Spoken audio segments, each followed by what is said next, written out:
कराची की मादरे इल्मी जामिया कराची ने पिछले दिनों एक ऐसे जज की वकालत की डिग्री मंसूख कर दी जो बज़ाहिर हुकूमत मुखालिफ फैसले देने की शोहरत रखते हैं। वो उन 6 जजेस में भी शामिल थे जिन्होंने सुप्रीम जुडिशल काउंसिल को अदलिया में खुफिया इदारों की मुदाखलत पर खत लिखा था। वो उस 3 रुकनी बेंच का भी हिस्सा थे जिसने इमरान खान के कागजात नामजदगी में टेरियन वाइट को बेटी जाहिर न करने के खिलाफ दायर दरखास्त मुस्तरद कर दी थी। वो इस वक्त भी कई सियासी अहम मुकदमात की समाअत कर रहे हैं और इसी दौरान उनकी वकालत की डिग्री मंसूख कर दी गई।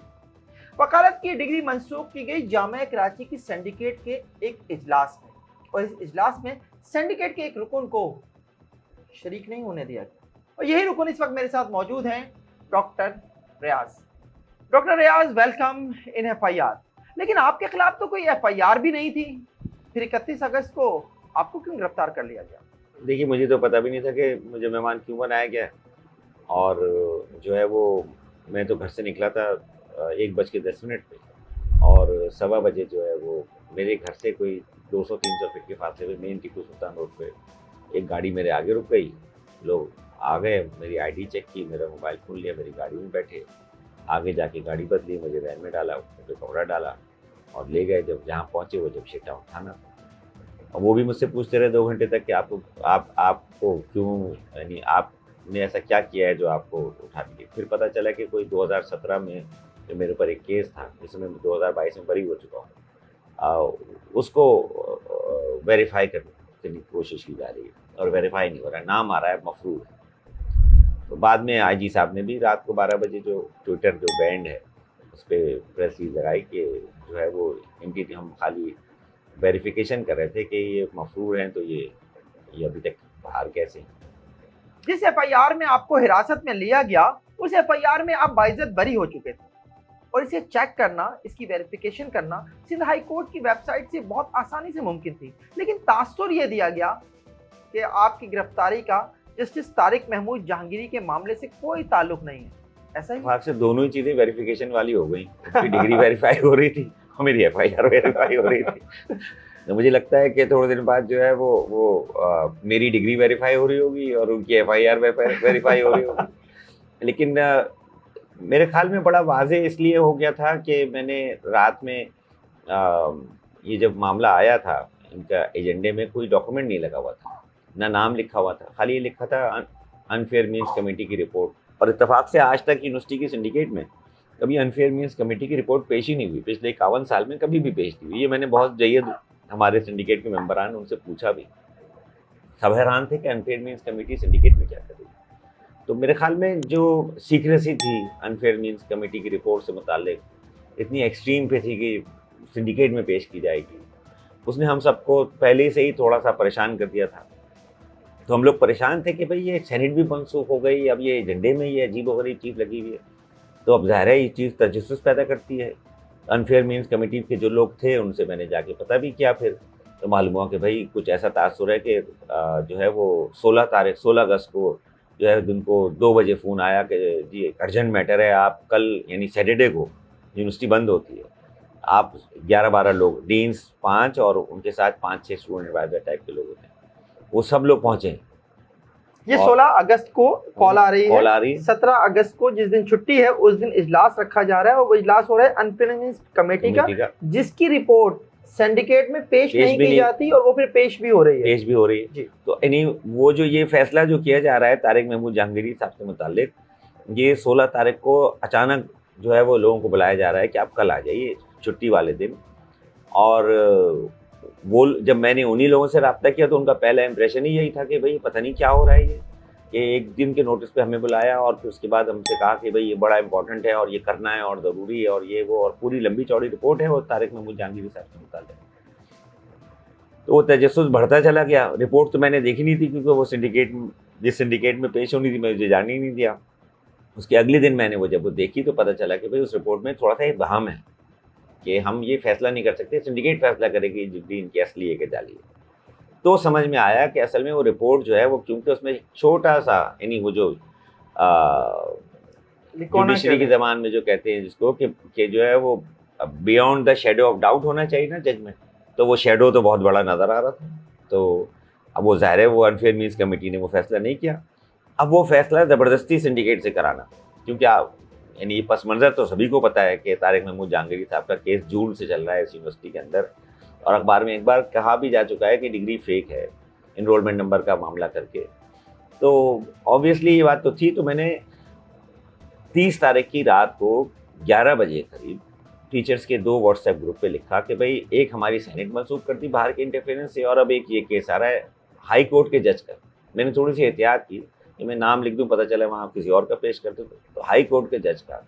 और ये बड़ी गलत बात है कि जो है वो यूनिवर्सिटी को एक इस्लामाबाद में इक़्तिदार की लड़ाई में इस तरह से घसीटा जा रहा है, यूनिवर्सिटी जैसी छोटी सी जगह को आप बताएं। तो इस पर टीचर सोसाइटी को और सिंडिकेट के मेंबरान को आवाज़ उठानी चाहिए। यही मैंने वजह अच्छा, बनी। अब अगले दिन जब मैं अपनी तैयारी कर रहा था, छुट्टी का ही दिन था, तो मुझे 11 बजे ख्याल आया कि भाई मैं 1 साल से मैं सिंडिकेट का मेंबर हूँ, पहले भी रह चुका हूँ। तो मैं बहुत सारी चीज़ों पर एतराज़ करता हूँ। सिलेक्शन बोर्ड में हमारे टीचर्स का रेफर बैक नहीं हो रहा, किसी का अपॉइंटमेंट नहीं हो रहा, किसी के पेपर्स भी सही हैं, उसके रिपोर्ट भी सही हैं, जो भी होता है क्राइटेरिया पूरा उतर रहा है, लेकिन उसको कह दे रहे हैं सीट नहीं है, कभी कह दे रहे हैं सिलेक्शन बोर्ड ने पसंद नहीं किया। तो मैं पता नहीं कितने नोट ऑफ डिसेंट दे चुका हूँ, और जो है वो मिनट्स का हिस्सा भी नहीं बनाए जाते, बस ये लिख दिया था डॉक्टर रियाज अहमद ने नोट ऑफ डिसेंट जमा कराए। तो मुझे ख्याल है मैं आज भी जाऊँगा, यही होगा और इतना बड़ा मामला हो जाएगा, तो मुझे इस पर कुछ ना कुछ कर देना चाहिए। मैंने ट्विटर पे 2 बड़े अच्छे वकील हैं, अब्दुल मुईज़ जाफरी साहब और सलाउद्दीन अहमद साहब, उनको टैग करके वही इंग्लिश में ट्रांसलेशन करके वो लगा दिया। और मैं समझता हूँ कि वो जो कहते हैं ना इंश्योरेंस पॉलिसी मेरी वही बन गई, क्योंकि मैंने 11 बजे 11:15 बजे वो ये सिर्फ इंश्योरेंस पॉलिसी नहीं थी, इनविटेशन भी था। शायद ये इनविटेशन भी होगा। बहरहाल मैं इस तरह के इनविटेशन के लिए इत्तेफाक से पिछले 20 साल से तैयार हूँ। 3 बार इनविटेशन के बगैर ही इनवाइट किया जा चुका हूँ, तीसरी बार था। तो मुझे ये बात समझ में नहीं आती कि भाई इतने बड़े बड़े इदारे जिनके बारे में ये होना चाहिए कि यहाँ पर सारे फैसले बियॉन्ड शेडो ऑफ डाउट होने चाहिए, फेयरनेस के तकाजे होने चाहिए। रिपोर्ट मैंने नहीं देखी थी, याद रखिएगा। तो मैंने उस वक्त तक मेरा ख्याल ये था कि भाई कुछ भी था, तारिक महमूद जहांगीरी साहब को बुला के पूछ लेना चाहिए था, क़िबला वो डिग्री दिखाइए, ताकि उसी पे जो इनरोलमेंट नंबर है हम उसी को ही वेरीफाई कर लें कि ये है कि नहीं। उनको नहीं बुला रहे, किसी ने फोटोकॉपी लगा दी आरटीआई के लिए, वो आपने उस पर रिपोर्ट बना दी। बड़ी अजीब सी बात है। मुझे ये ख्याल भी आया कि भाई मैंने 1986 में एमएससी किया है, कल को मैं यूनिवर्सिटी में क्लास ले रहा हूँ, को पता चला अनफेयर मीन्स कमेटी किसी की फोटोकॉपी में टेम्परिंग करके मेरी डिग्री को जाली करार देती है। ये क्या तमाशा है। और ऑब्वियस यहाँ रोकिएगा, अनफेयर मीन्स कमेटी के पास, तो जहाँ तक मैंने एजुकेशन रिपोर्टिंग की है, जहाँ तक मुझे पता है एक वक्त में, वहाँ से वो केसेस आते थे जो दौरान एग्जामिनेशन हो। ये अनफेयर मीन्स कमेटी एक ऐसा केस लेके कैसे बैठ गई जिसमें एनरोलमेंट का मसला है या कोई और प्रॉब्लम्स है? मेरे ख्याल में मुझे लगता है यह है कि यूनिवर्सिटी का आप सब जानते हैं कि बहुत बुरा हाल हो गया है, इंफ्रास्ट्रक्चर बहुत तबाह हो चुका है। पहले आप इस बात से इत्तेफाक करते हैं कि अनफेयर मीन्स का केस ही नहीं बनता था, अनफेयर मीन्स कमेटी का? ऐसे में ये तबाहाली जितनी भी है, एडमिनिस्ट्रेटिवली बहुत बुरा हाल है यूनिवर्सिटी का, तो उसमें ये तो होना ही था। क्या मतलब होना ही था? अनफेयर मीन्स कमेटी का इजलास सिर्फ और सिर्फ एग्जामिनेशन के दौरान होने वाले अनफेयर मीन्स के ऊपर होता है, अनफेयर के ऊपर होता है। ये मामला अनफेयर मीन्स कमेटी में कैसे चला गया? क्या जामिया कराची में कोई डिग्री वेरिफिकेशन का डिपार्टमेंट नहीं है? देखिए, जामिया कराची में कंट्रोलर एग्जामिनेशन का डिपार्टमेंट है, और उनके तहत ये भी होगा डिग्री वेरिफिकेशन, जिसमें एक साहब जो है गुज़िश्ता 8 साल से तैनात थे। पिछले साल जो है वो जून या जुलाई में रिटायर होने वाले थे। उनके रिटायरमेंट से 20 दिन पहले उनको ग्रेड 20 दे दिया, और उसके बाद से वो काम करते रहे पूरा साल। यही वो कंट्रोलर एग्जामिनेशन है जिन्होंने असल में सारा डिग्री वेरिफिकेशन का मसला इन्हीं के पास ही आता है। और अनफेयर मीन्स कमेटी की रिपोर्ट की जो पहली कार्रवाई होती है कि स्टूडेंट को पकड़ा, उसका नाम लिखा और साइन किया, ये कंट्रोलर एग्जामिनेशन ही करता है। इनको सिंध हुकूमत ने जून 2024 में इनको जो है वो 1 साल की बड़ी अनहोनी एक्सटेंशन दे दी। डॉक्टर जफर को, मैं उनको डॉक्टर तो नहीं कह सकता, लेकिन ये कि यकीनन, और जो है वो यूनिवर्सिटी ने उनको ये डिग्री दी है। लेकिन देखिए, बात ये है कि आप इससे अंदाज़ा लगाइए कि इस यूनिवर्सिटी को इम्तहान का कंट्रोलर बनाने के लिए कोई आदमी मिलता नहीं है। एक आदमी सारा साल काम करते रहता है बगैर किसी ओहदे के, बगैर किसी चीज़ के, बगैर किसी लेटर के, डी फैक्टो कंट्रोलर के तौर पे, और 1 साल बाद उसको 1 साल का एक्सटेंशन मिल जाता है। मेरे कहने का मतलब ये है कि जो है वो हम कॉम्पिटेंट लोग ढूंढ ही नहीं पा रहे। हम तो ऐसे रेट पे लोगों को ला रहे हैं जो जिसमें कि यानी कोई लाचार किस्म का आदमी जो है वो आ जाएगा। अब रही बात आपकी अनफेयर मीन्स कमेटी के मामले की, इसमें देखिए दो बातें। एक तो ये कि हमारी जो कंडक्ट ऑफ एग्जामिनेशन के रूल्स हैं वो सारे के सारे एग्जामिनेशन के दौरान ही मसले के हैं। चीखना चिल्लाना, लड़ना झगड़ना, चीटिंग करना, अपनी जगह किसी और को बैठा देना, ये सब। अच्छा, और ऐसा करते हुए कोई पकड़ा जाता है तो पिछले 50 साल से यही हो रहा है। अनफेयर मीन्स कमेटी जो है वो बैठती है आमतौर पे, कोई जैसे बीकॉम पार्ट 1 का रिजल्ट अनाउंस होना है उससे 15 दिन पहले बैठ जाती है कि ताकि सब अनफेयर वाला मामला क्लियर हो जाए, और बैठती है और अक्सर और बेशतर कैंडिडेट्स को बुलाती है और उनसे पूछती है। जब मैंने ये देखा कि भाई अनफेयर मीन्स कमेटी आया हुआ, तो मैंने सोचा कि ज़रा रूल्स एंड रेगुलेशन तो निकालूं कि अनफेयर मीन्स कमेटी बनाते कैसे हैं, पावर्स क्या हैं उसकी। ये अनफेयर मीन्स कमेटी के हवाले से, मीटिंग के हवाले से कुछ इनसाइट्स ये भी हैं कि ये मीटिंग तो जुलाई में हुई थी, फिर उसकी कोई कंटिन्यूशन हुई अगस्त में, ये क्या मामला है? मैंने पता किया कि जुलाई का एक नोटिफिकेशन तो है, मीटिंग होनी है और लोग गए भी और 4 केसेस थे, लेकिन 17 तारीख की मीटिंग जो है वो इस तरह से हुई कि 16 तारीख को फ़ोन आया, नोटिफिकेशन नहीं आया, फ़ोन आया कि कल आ जाएगा सैटरडे के दिन, और 1 बजे बड़ा अर्जेंट कोई एक मैटर आ गया, और वो अर्जेंट मैटर यही तारिक जहांगीर साहब वाला। तो यानी 4 केसेस वो एक ही है, ये 5 केसेस के ऊपर अनफेयर मीन्स कमेटी की एक रिपोर्ट बनती है, वो सिंडिकेट में आ जाती है। सिंडिकेट के इजलास में आप शरीक नहीं होते। आपके हवाले से मीडिया पर यह कहा गया कि जिस केस में आपको ले जाया गया था वो केस हसन जफर आरिफ साहब से मुतालिक था, जिनका ताल्लुक एक वक्त में एमक्यूएम लंदन से रहा। आपका ताल्लुक भी एमक्यूएम लंदन से है? मैं एमक्यूएम का कोई पिछले तकरीबन 29 साल से क्रिटिक हूँ और मेरे दर्जनों मज़ामीन हैं। मैं उनको वक्तन फ़वक्तन फाशिस्ट समझता हूँ और वो तरीक़े भी इख्तियार करते हैं, तशद्दुद की सियासत करते रहे हैं और उसको बाज़ाब्ता जस्टिफाई भी करते हैं। तो मेरा तो कोई ताल्लुक नहीं। दूसरी बात ज़फ़र आरिफ साहब की, तो ज़फ़र आरिफ साहब हमारी यूनिवर्सिटी के उस्ताद थे और तो उसके ऊपर मैं आऊँगा, लेकिन अभी अल्ताफ़ हुसैन साहब ने आपकी गिरफ्तारी की भी मजम्मत की, आपके लिए भी बाकायदा तौर पर बयान जारी किया। देखिए वो सियासतदान है, वो देखते हैं कि जो है वो उनको बेनिफिट हो सकता है तो वो देंगे बयान।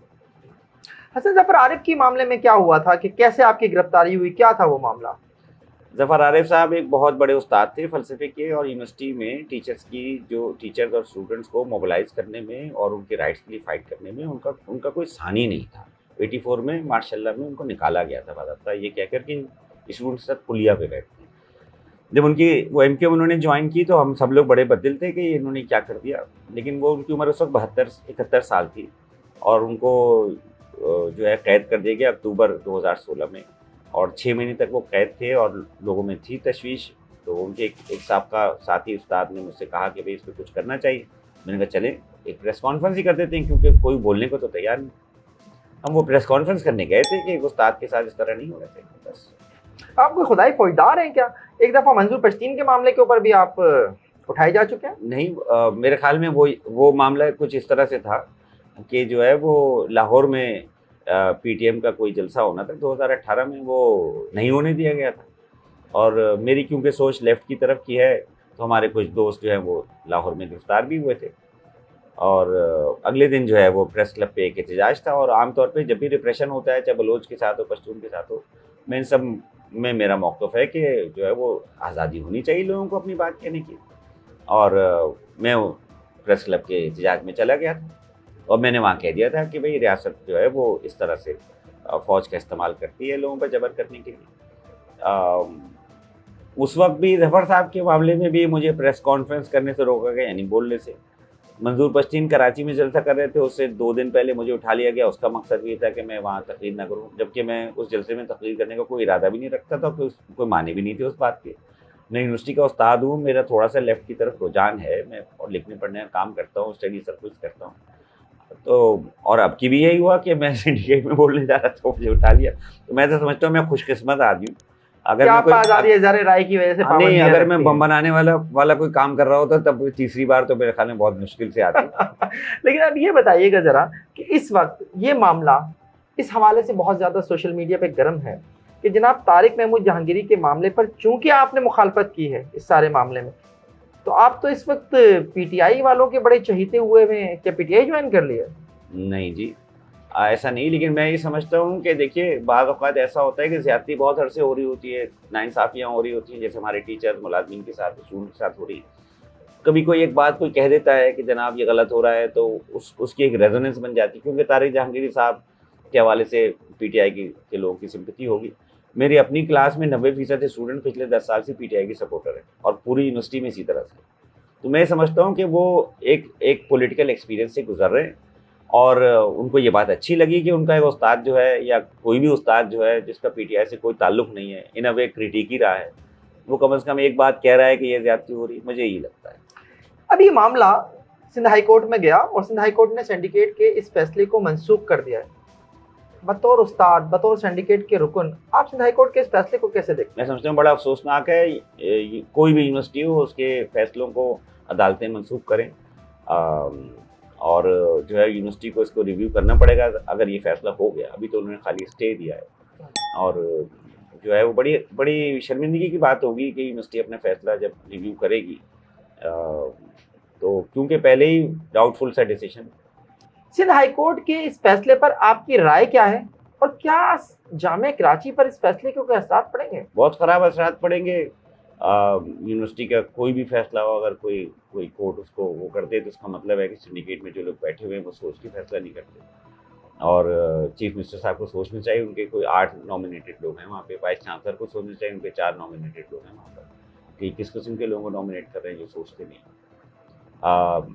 दूसरी बात ये कि ये फैसला जो है, ये जो स्टे मिला है जिसके बारे में आप बात कर रहे हैं, मेरे ख्याल में उसमें 2 बातें कही गई थी। एक तो शायद ये है कि आप कोई भी सरकारी इदारा जो है वो हायर कोर्ट्स के बारे में इंक्वायरी नहीं कर सकता, उसको इस्तेमाल नहीं किया गया, बल्कि स्टैचुरी पोजीशन ले ली गई जो आर्टिकल 199 की है, कि भाई वो इस सही तरीके से नहीं हुआ। तरीका असल में ये था कि सिंडिकेट के ज़रिए वगैरह वगैरह।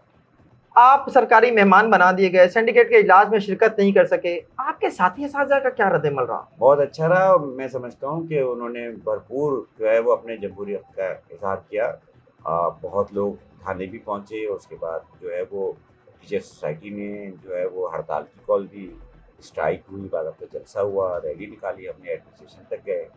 और मेरे ख्याल में जो है वो हमने साबित किया, हम टीचर्स ने, कि हम हमारे नुमाइंदे को जो है अगर उसका जमहूरी हक़ इस्तेमाल नहीं करने दिया जाएगा, नुमाइंदगी का हक़, मैं इलेक्टेड हूँ सिंडिकेट में, तो फिर असातिज़ा इस बात को इतना लाइकली नहीं देगा। बहुत शुक्रिया डॉक्टर रियाज आपका। ये प्रोग्राम आपको कैसा लगा, कमेंट सेक्शन में जाकर कमेंट करके ज़रूर बताइएगा। और हाँ, मेरे चैनल को सब्सक्राइब और वीडियोस को लाइक और शेयर करना ना भूलिएगा। देखते रहिए FIR।